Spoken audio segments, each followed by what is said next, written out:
Okay, well, I appreciate your huge enthusiasm for finally being able to hear the audio. So let's actually get started now, and I will edit this video out when we post it to YouTube, because that seems kind of silly. All right, so again, let's start over. My name is Jennifer Wilson, and I am the owner of SimpleScrapper.com. Simple Scrapper is a community of memory keepers where we focus on a purposeful approach to the hobby. Because I believe that when you focus on planning, organizing, and intentionally creating things, you will have a more satisfying experience that fills you up and brings you back to your craft table week after week. And the purpose of today's presentation is to talk about planners. And this time of year especially, folks are really into planners because you're thinking about how can you close out this year with a lot of energy and start off the next one with a little bit more organization and intention. And there's two parts to today's presentation. I want to give you a tour of my planner and how I've got it all set up for this fall and going into 2016. And then I also want to answer any questions you have about our brand new 2016 Simple Scrapper Planner printables.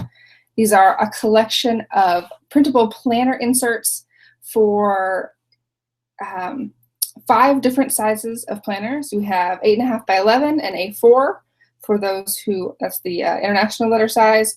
We have half size letter, which is 5.5 by 8.5, and that's what you'll see me using today, as well as A5, and that's a common planner size. And then finally the personal size, which is a really cute small size for a very portable planner.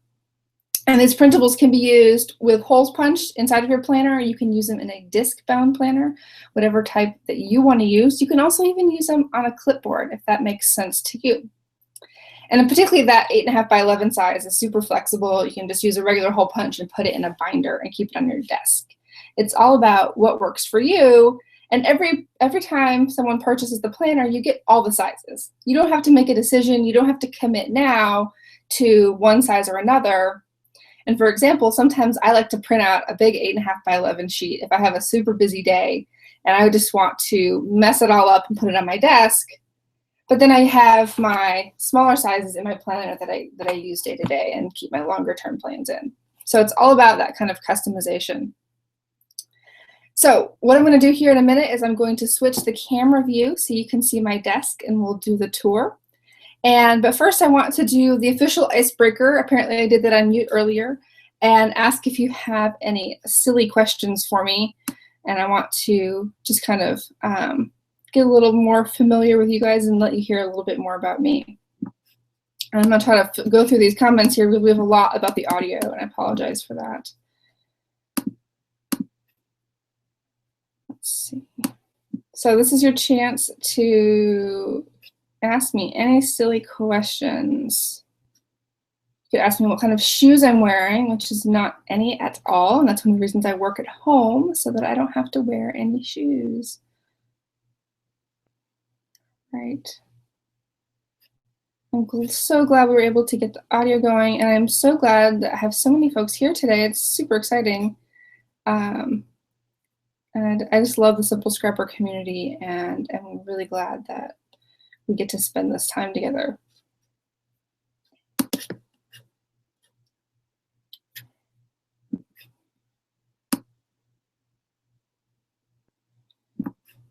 Right. Do we have any silly questions?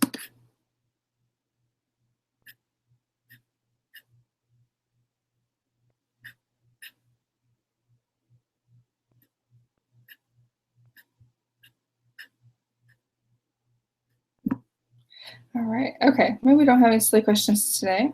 Let's get going here with the change of view.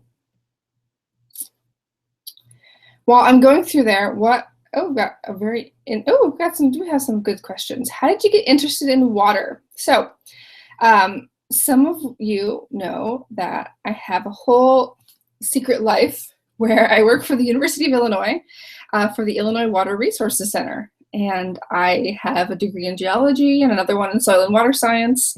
And I do a lot of work on public outreach related to drinking water in community water systems as well as private wells.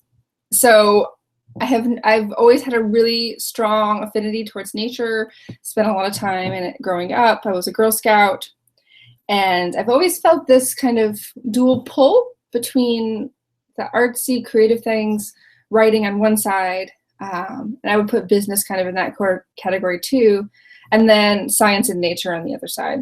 So I kind of keep everything, try to keep it a little balanced. I work half time for the university, and I spend all the rest of my time doing this fun stuff with scrapbooking. So it's kind of the best of both worlds for me. How did you meet your husband? Oh, good question. There's a juicy story there, but I'll tell you the clean one. I met him at a conference when I was working for the US EPA in Washington, D.C. We were at a conference in Cincinnati about arsenic in drinking water, and we'd come across each other's paths a few times. And at this conference, we just sat down and started talking. And that's what we want to say we want to put on our headstones. We started talking and never stopped. So that's something that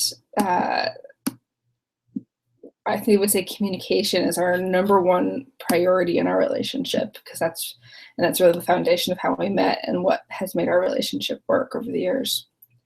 We've been together since, oh gosh, 2006 now, almost 9 years. All right. So again, thank you for everyone who's here today. I'm still kind of editing some questions here so that we can filter this out. We got another silly question. Your favorite drink in the morning? It's a toss-up. I love how I feel when I have a green smoothie in the morning, and my favorite green smoothie has mango and pineapple with almond butter and some kale or spinach or a blend of both. But I'm also a total coffee addict, and if I had my choice, I would get a venti sugar-free vanilla soy latte from Starbucks every day if it wasn't $6. So I only do that a little bit. Let's see, how long have you been using your planner? Let's see, I bought this Kiki K, gosh, almost a year ago now. And then earlier this year, the spring, I actually bought a personal size Filofax. And I love having the smaller size alternative. My plan for now, since it's the winter, I'm carrying a heavier bag anyway, I'm going to use this A5 Kiki K for now. And here it is again. If you haven't seen it yet, I will switch the view in a minute. It is a little bit thicker than the personal size, a little bit heavier, but I like all the space. So as I'm kind of getting things set up for the new year, I'm going to be using this planner, and I might move into the smaller size after the first of the year. I'm not sure yet. Also, kind of as I fill some things up, I may find that I want to balance a little bit more and have the smaller size for my kind of calendar and agenda, and this bigger one more for projects and more types of brainstorming. So. Oh, right. Oh, you want the juicy details? I'll have to tell you that over a drink sometime at some sort of scrapbooking retreat. All right. I have been scrapbooking, and I was listening to Paper Clipping Roundtable today. I've been scrapbooking really officially since 2008. I did give it a try in 2005, and it didn't really work out so well for me. I'd also tried it in high school before that, and a little bit in college, and I think I've always been fascinated with scrapbooks, and it's always been something that I knew I would do eventually once I really felt like I had stories to tell. And that was really once I felt like I was an adult. I had my own photos to use, and I had my own things to scrapbook growing up. I definitely kept a lot of photo albums, and I kept a lot of memorabilia, but I never felt like I had something to do, a reason to do anything more creative with it. It's definitely the growing up process helps solidify that for me. Let's see. All right. Okay. You guys are so awesome. I've got so many good questions here. All right, we're going to change the view here. And anytime you have a question while we are going through this, please go ahead and leave it for me. And I will, after we do the little tour, I'll go through more questions again. All right. So hopefully this will work. Save. Here is the new view. Here is my desk. I'm actually going to turn it around for you so that give the tour backwards. Let's see here. All right. So again, this is a lavender Kikki planner. This is an A5 size planner, which has the A5 rings in it. And so A5 is the dimensions of paper. It's 5.7 inches by 8.3 inches. So it's slightly different than a 5.5 by 8.5. And it has this particular dimensions on the rings. And I use this neat little open paper punch that actually works for A5 and personal size. And I ordered this on Amazon. But so here's kind of the funny thing here. I am using an A5 size planner, but I've made all my inserts 5.5 by 8.5, and that's because I live in the US and getting various sizes of paper in our own letter size is the easiest thing to do here. So I customized all my own inserts so that they are that 5.5 by 8.5 size, and it works perfectly for me. So if you are like me in the US and you purchase an A5 binder, don't feel like you're only stuck with trying to figure out how to make A5 pieces of paper out of an 8.5 by 11. I do have a ream of A4 paper, and if you're not familiar with this whole scenario, A4 is basically the equivalent of letter size, but outside of the US, and half of that is an A5. So I do have a ream of that, but to me, it's a little bit harder to cut in half because I'm just not used to working with those dimensions. So anyway, that's why I'm using the 5.5 by 8.5 inside of the planner. This is a little insert from a Studio Calico handbook. It was the 4-Up Project Life page, but I cut it in half just so I can have a few little decorative cards in here, just to remind me of some things that are important to me. I just have a photo here, but I actually took it out and used it on a layout, and I need to print another one to put it there. It was of my daughter. I created a little dashboard here with this is an old Hambly transparency that I had stockpiled. Fortunately, there's a lot of manufacturers now who are making transparencies again, and it just makes a little nice place to add sticky notes, kind of in-process items, and that's why folks use dashboards. You'll also see I have a little bit motif of words and phrases here.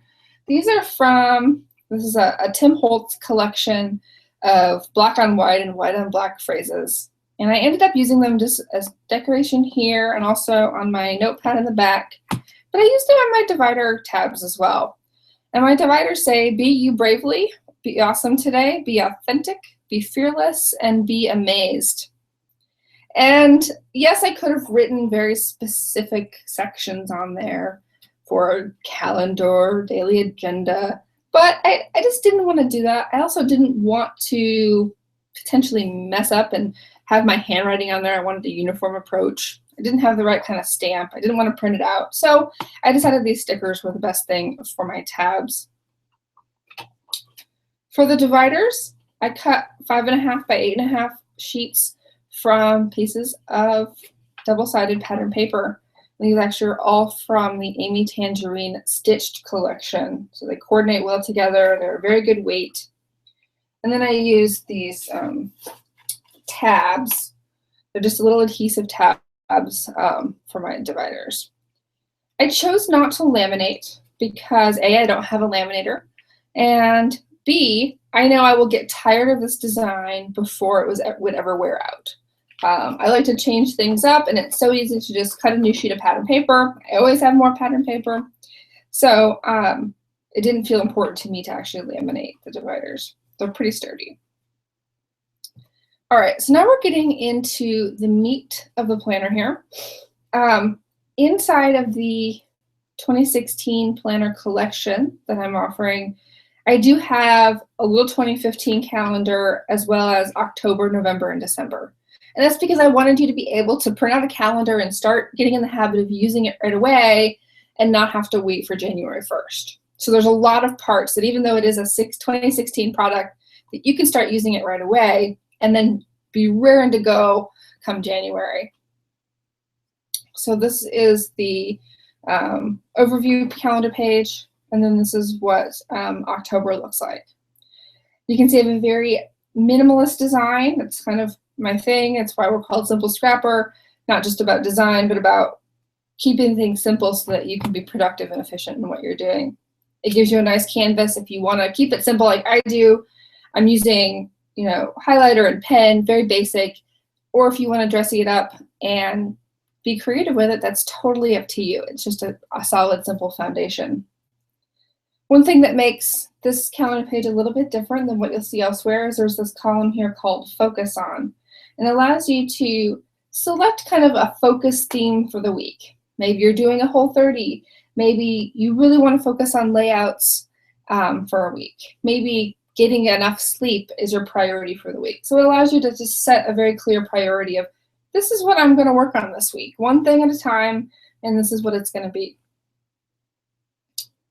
All right, so you can see here I have this binder clip at the top here, and I have this because I like to flip between my full month page and my daily agenda page. And so I have all these pages in between clipped together to make that an easy turn. But I'll take that off for a second here and show you. So then we go into November, December, and of course, we've got all the months of 2016 as well. Here's the 2016 overview page with the full year calendar, and then of course all of the months, all the way to December 2016. And so it allows you to plan well into the future, particularly those appointments that you have to set well in advance, vacations. And as I said, I like to do that little binder clip so that I can keep everything all nicely tidy together. So then we go into the second section. This one I'm calling Be Awesome Today, because this is my daily agenda section. Our daily page is something that I worked on for a lot over the past 6 months. It allows you to set your top 3 priorities for the day, as well as 7 additional priorities. So you have 10 items to do that day, as well as set your whole entire calendar for the day and have a traditional agenda for times. I've also added little items for morning routine and evening routine, so that, because I think it's really important to have those as an important way of starting and ending your day. And so it's just a little reminder. And then we have a very large notes section and a little supper box at the end. I'm finding that I'm using the notes section often for reminders. That's not necessarily things that I have to do today, but things I want to remember.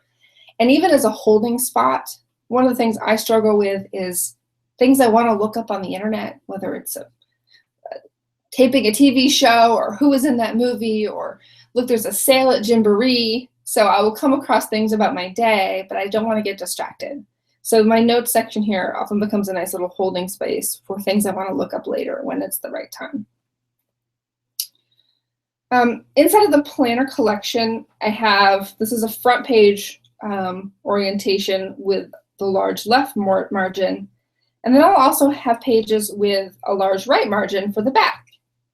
But for my daily pages, I really like to write on the front for my days. And so I put grid paper on the back. And inside of the planner collection, there's grid paper as well as lined paper. And so you can completely customize your planner to have whatever you want on the front and whatever you want on the back. And having grid paper here allows me to do a little brainstorming, tasking out longer projects, and then I still have it as a reference if I need to go back to another day. So I've printed out about 20 sheets here of my daily pages. You can print as many or as few as you like, depending on the size of your planner. And I have those all ready to go. So I can plan a few days out, but I don't necessarily have to. One of the things that I always was trying to understand about my own behaviors was, how can you reconcile using this kind of daily agenda page along with this monthly calendar? And so I think it's important to keep the monthly calendar so you can do that future forecasting of appointments, and then you refer to it when you're planning your days. Whether you do it on a daily basis or a weekly basis, you have the master list of, okay, where do I need to be and when, and then you can fit everything else in around that in your individual days. All right, let's go to the next section here. And again, anytime you have a question, please go ahead and pop it into the questions box. I will go through all the questions at the end here. I'm really excited to be able to share this with you and to be able to help you out and give you some advice on how to approach planning as both a scrapbooker and as an everyday person. One of the reasons why I'm talking so much about this these days is because scrapbooking, as you all know, is really more than just a hobby. For a lot of us, it's this lifestyle. It's how we live our lives in a way that's documentary. And so having a planner that includes not only your daily life, but your scrapbooking is a way to bring those two together. It'll help you tackle that tough challenge of how do I find time for scrapbooking? Well, you're going to put it on your daily agenda. You're going to pencil it in, just so you can see that I have layouts for today. I have to work on layouts for my next Unkit collection. And then we have some more tools for that in the rest of the planner here. So getting into the third section, this is where I've put a few different types of pages. First, we have the stories to tell page that is based on a time frame. And the reason I did time frames here is because often folks think of things in terms of months, whether you're trying to document everything that happened during a specific month or by year.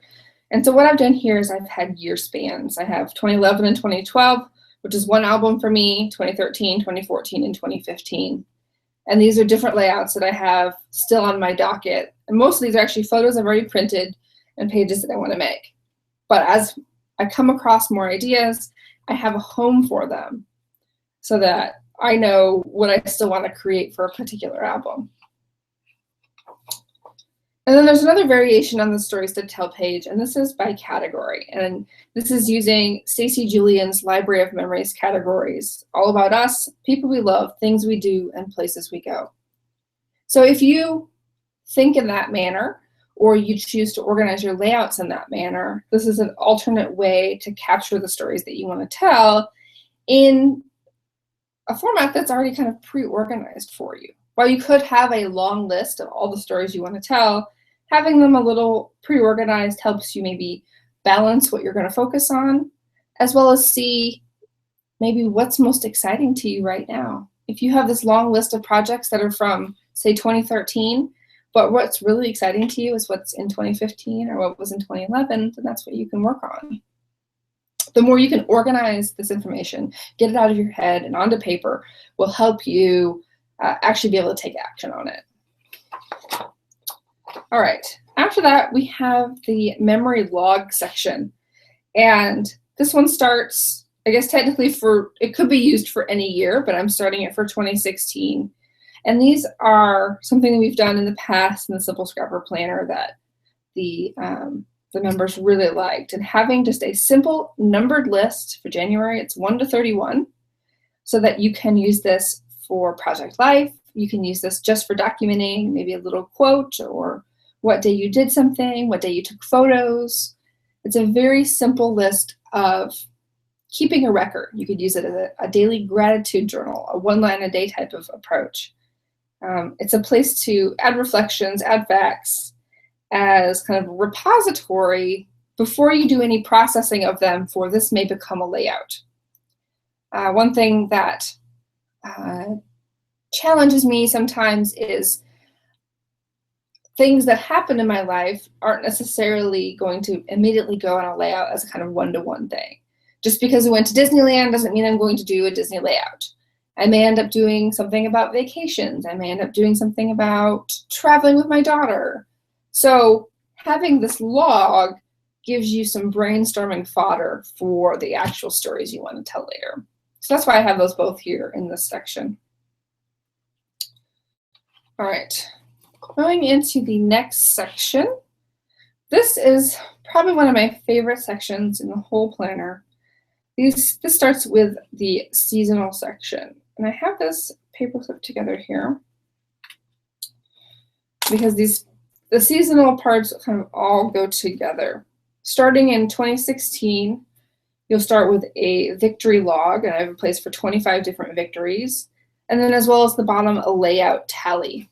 And so what this will allow you to do is keep track of the number of layouts you create, as well as this could be projects, this could be accomplishments in photo organization, classes you finished, any kind of victory you want to celebrate, large or small.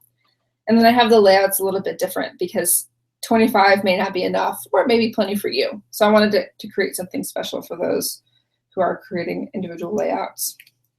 So underneath the victory are these priority pages for each season. And I printed an extra one for fall so that I can go ahead and get started, even though this is really geared for 2016.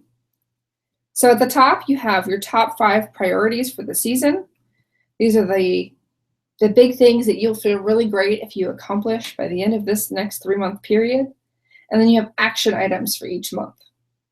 So a priority, if you have this goal, for example, I still have this part of my daughter's baby book that's not finished, and it's been a lingering thing, and so it's a priority for me for this fall. And I have different action items within each month for how I'm going to make progress on that. Similarly with the Unkit layouts, this Unkit thing that I'm doing on the blog is very iterative and ongoing. So last month I curated the micro kits, this month I'm making layouts, and next month I'll do some shopping again. So Unkit's going to remain a priority for me in my scrapbooking because it's how I'm going to be creating a lot of layouts. And then I have these individual tasks under each month. And then finally, there's a section down at the end for not a priority right now. And these are those little things that pop into your head of, oh, I really should work on that, but I don't know when I'm going to do it. It allows you a home to put that on the page without having to commit to actually doing it. And then later you can decide if it's going to actually get done or just disappear and be let go of. So for 2016, you have this, again, this victory log sheet, and then a page for each season. And these seasonal sheets are kind of an offshoot of what I had done in the past with our seasonal planning and my Start Fresh event. And it's kind of the launch point for this whole new seasonal concept that I'm going to be sharing with the Simple Scrapper community. And I have so much more to share on that in the coming months. What you'll get in the planner is the simple, basic way to document these priorities and action items and keep them as part of your everyday planning. And then I'll be having other opportunities to really help you think about what it is you're working on.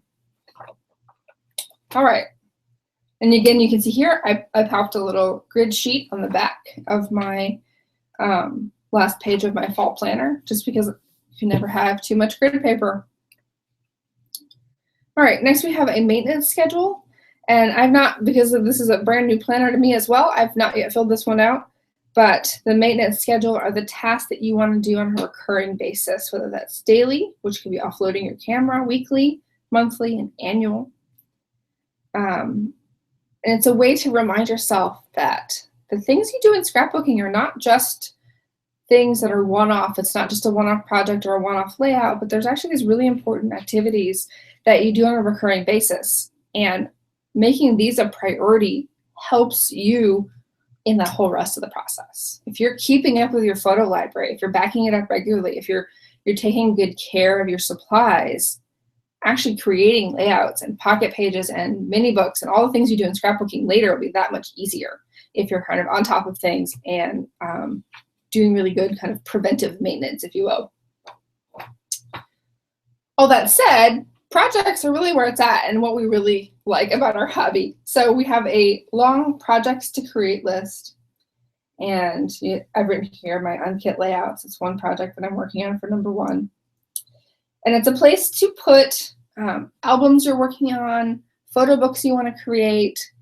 This isn't necessarily a spot for individual layouts because I really consider that in the stories I want to tell section. But let's say you amass a list of these stories that you want to tell all about your relationship. That could then become a project. You may want to put that in an album, you want to create a photo book, whatever you want to do, it may become projectified, if you will.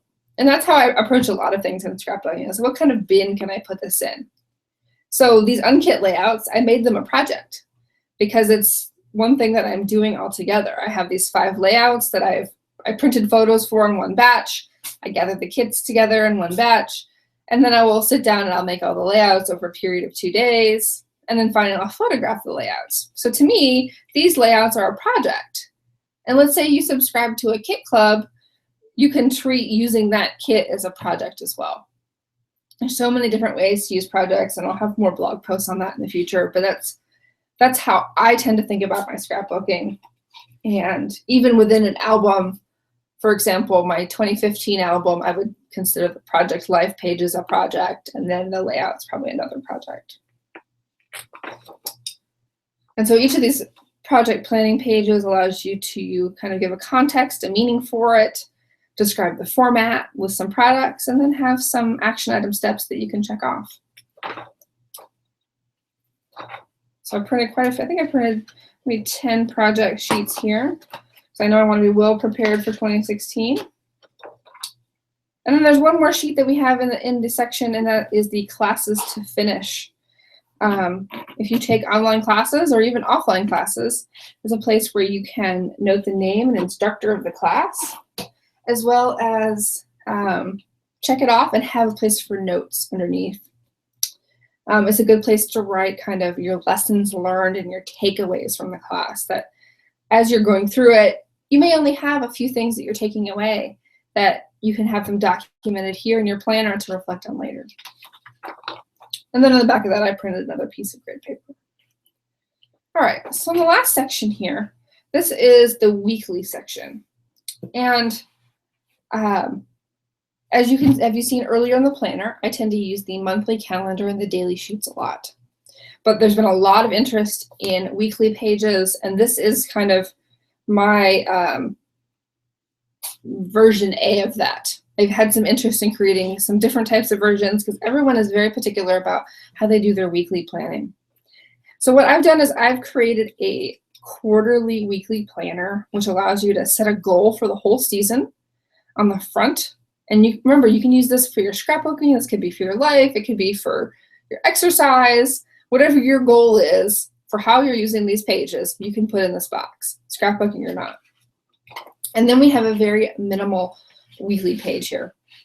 So this is a column-based weekly orientation, which allows you to create time-based reminders as well as checkboxes. You can dress this up as much as you like with your washi tape and stamps. It's just a very nice open foundation for planning a week at a glance.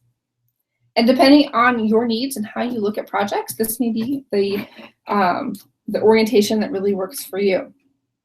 Because I've done these on a seasonal basis, I've actually made these a fairly, excuse me, I have a cat who keeps jumping on me here. These are not dated. These can be used again and again. You can write the week of. If you would like to have the day numbers, you can.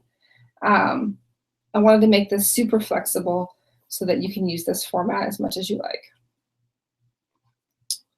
And that actually is the end of the planner. I've got 5 sections within mine. You can see that I had different types of pages within each section, and I use things like paper clips and binder clips to separate those. You can customize it however you like. A little notepad in the back for taking notes during meetings. And then I'm also using a Pilot friction pen, which is lovely, and because it is, oops, I'm writing there, and it is erasable. So when you're doing, let's see, we got a little, there we go. When you're writing in your planner, you want it to look nice. You don't necessarily want to have mistakes, or you may have a change of appointment. So using these erasable pens, I don't usually use them for my scrapbooking because I don't really believe they're that permanent, but for your planner, they're really quite perfect. All right, so that is my planner, and I am super excited to answer any questions that you have. I'm going to browse through the questions first and see if any require any kind of demonstration here, and then we will get back into it. So let's see here. Answer the question, what weight paper have you used to print the pages? It looks like heavier than regular copy paper. It is. I am using a 32-pound paper from Hammermill. It's designed for laser printers because that's what I have. And it is heavier. Regular copy paper is 20 pound. And you're going to have a lot of issues with seeing through what's printed on the back if you print on a regular copy paper. So 32 pound is really good weight for having a lot of smoothness and just a nice feel. In some ways, it's almost a little bit too heavy. 28 pound would probably have a little bit better page turn, but it's not going to have the same kind of opacity. So really just depends on what you like, how thick your planner is, and what you can find. Right.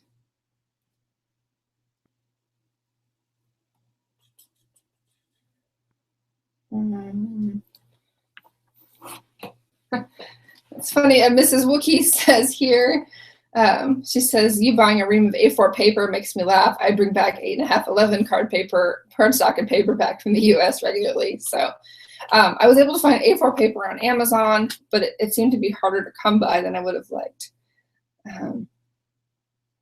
But if you missed what I said earlier, I am using an A5 size planner with A5 rings, and I use my A5 punch to punch the holes, but my paper size is actually 5.5 by 8.5. And that's what works best for me. What works best for you may be a little bit different.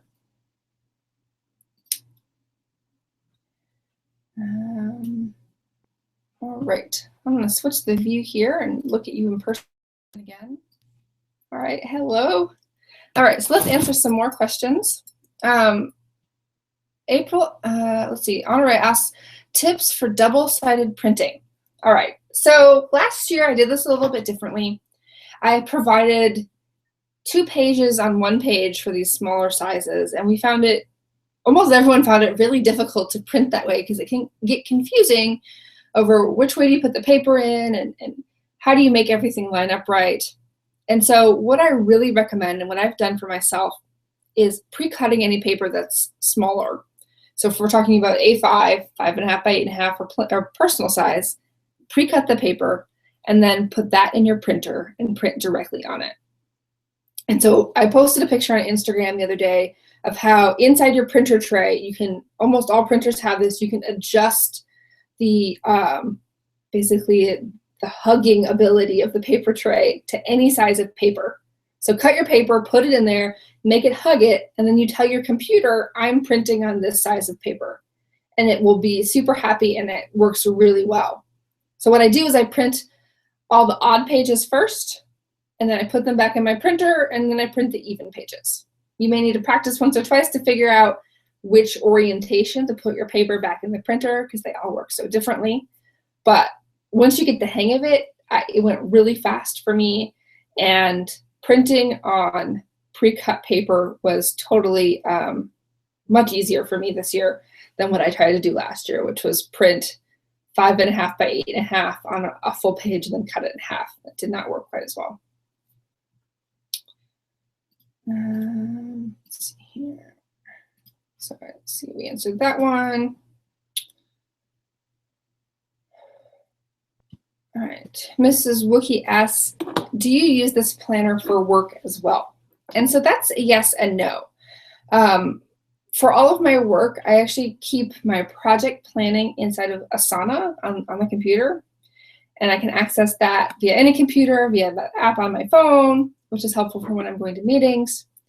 And that's kind of larger project planning. These are often long-term projects.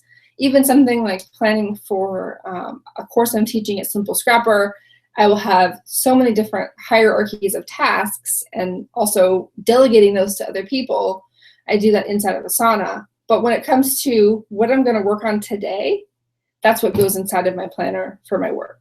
So my priorities for the day, the top 3 are almost always work-related, and then a lower priority, but almost always a priority is some sort of creative activity.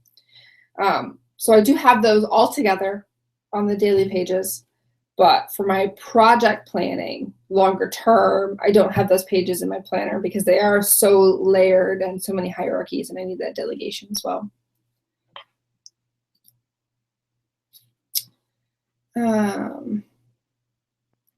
All right, Laura asks, will you archive your planner pages as you go, or do you plan to recycle them once you are finished?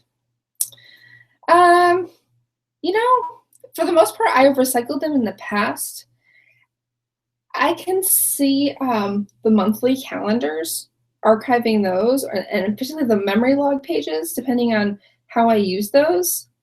I can see archiving some of that to reflect back on in my scrapbooking. I can't see keeping any of them for a long term, like more than 5 years. But I can see keeping them for short term while I'm still kind of involved in the memory keeping process for that time span. I'm not particularly attached to paper in general. While I'm a very tactile person when it comes to doing my planning, I'm not particularly attached to keeping it outside of my photos, of course.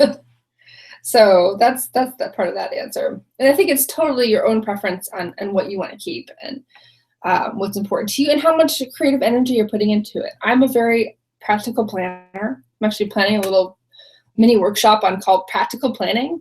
So what are the things you should put in your planner, whether or not you make it creative or not? If you are taking a more creative approach and using it as part of your memory keeping, then you certainly should archive those. All right.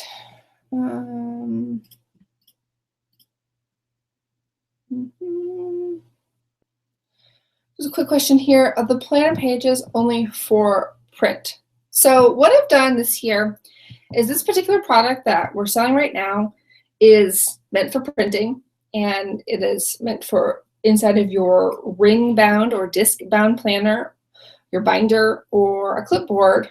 And what I'm going to do for those who actually prefer digital planning is I'm working on a series of tutorials for how do you take these same concepts of doing seasonal priorities and keeping track of stories, and how can you apply those to tools like Asana and Evernote and Microsoft OneNote and Google Calendar. How can you incorporate scrapbooking more into your electronic planning process?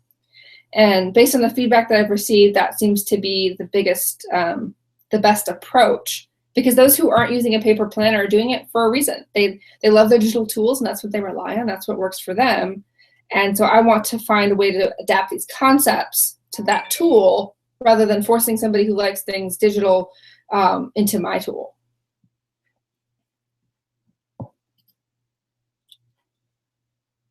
Let's see.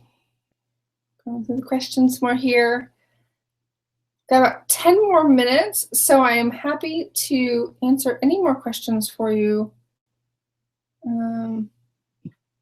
Again, I apologize for the audio issues we had in the beginning. Still have quite a few comments coming in on that.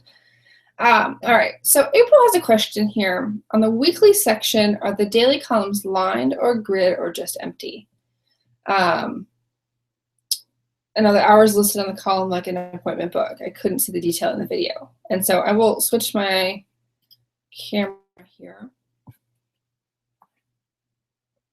Okay, and we'll go back to this section at the end. It's actually totally minimalist and blank so that it's flexible to how you want to use it. I'll see if I can zoom in a little here. So it is super minimal for the week. I wanted to keep it that way because some folks like a lot of room for just tasks. Some folks like a lot of room for their planning out their agenda for the day. And so I wanted to keep this particular view very flexible. And also as I learn more about how folks are using my planner and how they're incorporating scrapbooking into these weekly pages, I'm sure there'll be iterations in the future. One thing that I have said to the customers who've purchased the planner already is that I am taking requests for creating another series of maybe 5 or so different kind of bonus worksheets that you'd like to see inside of your planner that I'll create before the first of the year. So I hope that answers your question, April. Inside of the, let's see, the daily pages here, we do have 5 a.m. to 9 p.m. Time for you. All right. Back to the camera. Hello again. All right. April also asks, where will the practical planning class be offered? Is that Simple Scrapper membership or standalone or elsewhere? This sounds like a valuable class. So as of right now, I am planning on doing practical planning as a free type of class.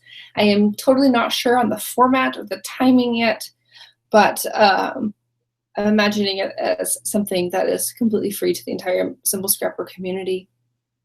Of course, all those things like that or end up being archived inside of our membership program.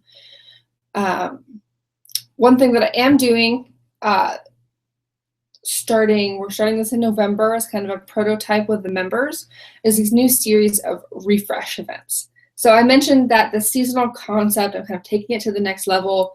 We have kind of the baby version here in the planner, but I really believe that a seasonal attention to what you're doing and how you're doing it and kind of refreshing your hobby as well as your life at the same time is what's going to allow you to feel that kind of ongoing sense of satisfaction. It's when you get past a season and you get into something else and your life is different, that what you set up before isn't working anymore.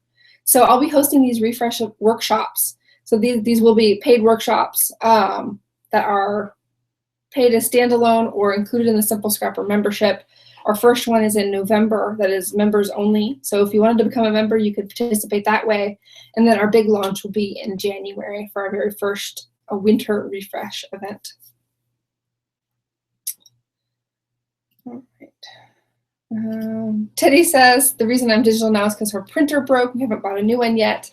So Teddy, I think that some of the tips I have coming up on using these planning approaches in some of the more common project management apps are really going to be totally up your alley, and would be I'll offer a lot more flexibility and portability than anything that I could do in digital for the planning pages. Okay, let's see. I'll be happy to answer any more questions that you have today. I just love talking about scrapbooking and planners, and so putting those two things together is super exciting. Do you have a fun question here? What is your favorite subject to photograph? Oh, it's totally cheesy, but I would have to say my daughter because she's just so adorable. I like kind of landscape photography and taking kind of a more artistic approach to getting a kind of a wide shot.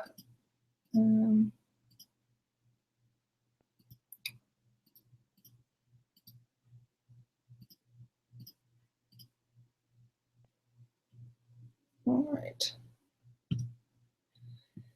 Okay. Well, I want to thank you all for being here today with me on this presentation. I hope you learned something about how I set up my planner and how you might be able to use the 2016 Simple Scrapper Planner. If you go to go.simplescrapper.com/planner or just click the planner link on the top of simplescrapper.com, you'll be able to find out how to get one of these planners for yourself. I feel like it's a very affordable price point because you do get everything, all of the planning sheets for your daily life as well as your scrapbooking in one collection and in all the sizes as one download. And you have access to any bonus sheets that I create throughout the year. So again, my name is Jennifer Wilson, and I want to thank you for being here. Oh, looks like we've got a few more questions. I will pop on and answer those. What is your laser printer? I have a Brother, I want to check around here. It doesn't have the number on it. It's a Brother total black and white laser printer, relatively inexpensive. It's kind of a workhorse rather than something that does anything fancy. And I find that's one of the reasons why my planner is in black and white is because I have a laser printer and I want to be able to print it at home. Now, of course, you can do that on an inkjet as well, but I wanted to be kind of more eco-conscious and conserving ink and allow it to be a very neutral foundation for anything that you might want to do with your planner pages.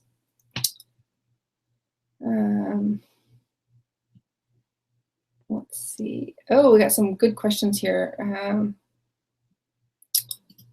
Rachel asks, what kind of advice do you have for someone who wants a planner but is terrible about keeping it up? So Rachel, hopefully you've read my blog post called I Was a Planner Flunky. And then here's my kitty cat.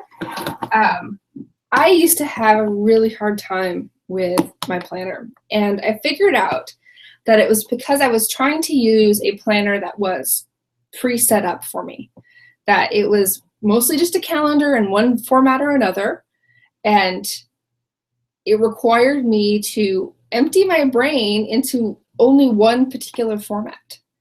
And that didn't work for me very well. I needed a place to have all these other ideas, that when I need to be able to look at my days separately from my months. I need to be able to keep inventory of other ideas and projects, and to be able to do brainstorming.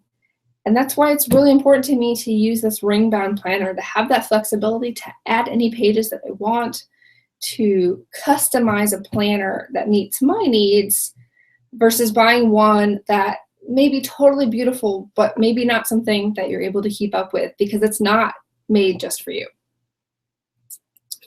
So I hope that helps. And that's, whether you use my planner pages or somebody else's, I believe that customizing a planner to your own needs is what's going to make it work and help you keep up with it. Are your pages on cardstock or regular paper? I'm using 32-pound hammer mill paper that's 90, I believe it's 98 bright, so it's very white. It's very smooth, so it's heavier than regular copy paper. And it's not terribly expensive. It's more than regular copy paper, but it's still reasonably priced for a 500 page ream. All right. Okay. All right, we're at the end of the questions now. Thank you so much again for being here with me today. I love talking to scrapbookers about how we can be more purposeful in our process, and I look forward to talking with you again sometime. Bye.